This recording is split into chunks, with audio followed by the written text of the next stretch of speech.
À l'INAC, on y trouve des formations dans les métiers de l'hôtellerie et de la restauration, du CAP jusqu'au BTS, quasi exclusivement en alternance, en apprentissage.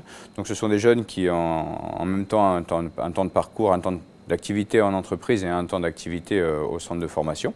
Donc vous retrouvez ici 400 jeunes cette année, 450 jeunes qui sont inscrits à l'école. L'année prochaine, on ambitionne d'en avoir plus puisque c'est un établissement qui peut accueillir jusqu'à 800 jeunes alternants. Donc dans les métiers de la restauration et de l'hôtellerie, puisque c'est aussi un volet de la formation que l'on va développer à la prochaine rentrée. Et là ici, donc, on est dans le restaurant pédagogique parce que on est dans un lieu qu'on veut rendre le plus professionnel possible et le plus professionnalisant possible. Donc on a des plateaux techniques, des espaces techniques de production qui correspondent à ce que les jeunes peuvent trouver dans la vie active et dans leur vie professionnelle, puisque ils ont aussi ce temps-là. L'idée de la formation, c'est une formation, je le répète, hyper professionnalisante pour répondre aux besoins des entreprises du secteur de l'hôtellerie et de la restauration. On fait partie d'une structure qui s'appelle la CCI Paris-Île-de-France, et dans cette structure régionale, il y a plusieurs établissements, dont Ferrandi Paris, Ferrandi Jouy-en-Josas aussi également, et l'INAC. Donc on fait partie d'un groupe d'écoles qui forment la filière hôtellerie, gastronomie, tourisme de la CCI Paris et Île-de-France. On va commencer par la cuisine. On est sur toute la partie production dans une cuisine. Voilà, le commis et bien sûr les chefs. Hein, et tout le monde ambitionne. On voit bien qu'il y a beaucoup d'émissions de télé où les jeunes ambitionnent aussi de devenir chef. Voilà, donc on est sur ces métiers-là avec les différentes étapes à franchir pour pouvoir y arriver, les découvertes des différentes maisons, etc. Dans les métiers de la salle, donc on est sur les services en salle aussi, hein, commercialisation aussi, puisque donc ça fait partie aussi maintenant des compétences professionnelles à mettre en avant au niveau de la salle, hein, la vente dans la salle, ça fait partie d'une volonté en tout cas d'aller dans ce sens-là. C'est aussi, moi je pense que c'est dans la salle qu'on fait vivre le restaurant, hein, parce que c'est là aussi le restaurant il vit pas, il vit aussi parce qu'il y a un chiffre d'affaires, parce qu'il y a une activité. Donc c'est aussi, on forme aussi ces jeunes-là.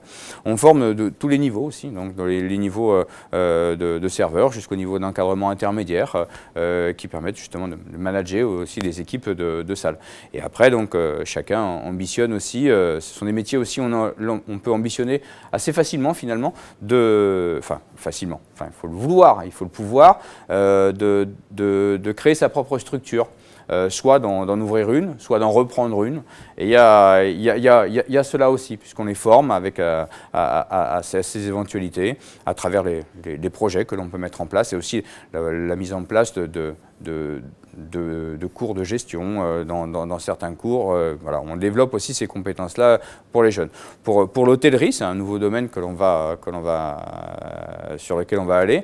Et là, on est sur l'encadrement intermédiaire aussi, donc l'accueil et réception et l'encadrement intermédiaire dans l'hôtel, dans les hôtels. Voilà, c'est les niveaux que l'on veut. Hein. Je vous rappelle, donc les niveaux de qualification, c'est du CAP au BTS.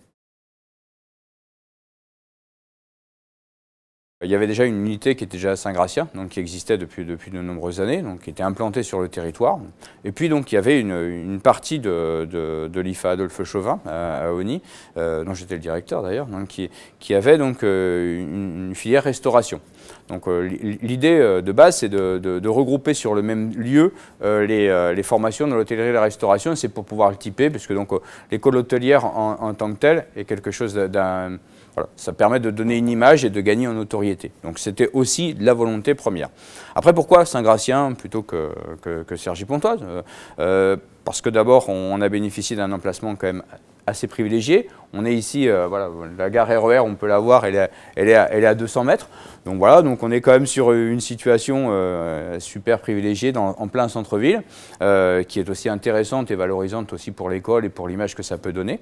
Et puis après, on s'est rapproché des bassins de population plus importants, hein, puisque donc on est sur un bassin de population ici plus important par rapport à Cergy-Pontoise, qui est un peu isolé par rapport au nœud ferroviaire ferroviaires ou des axes de communication routiers.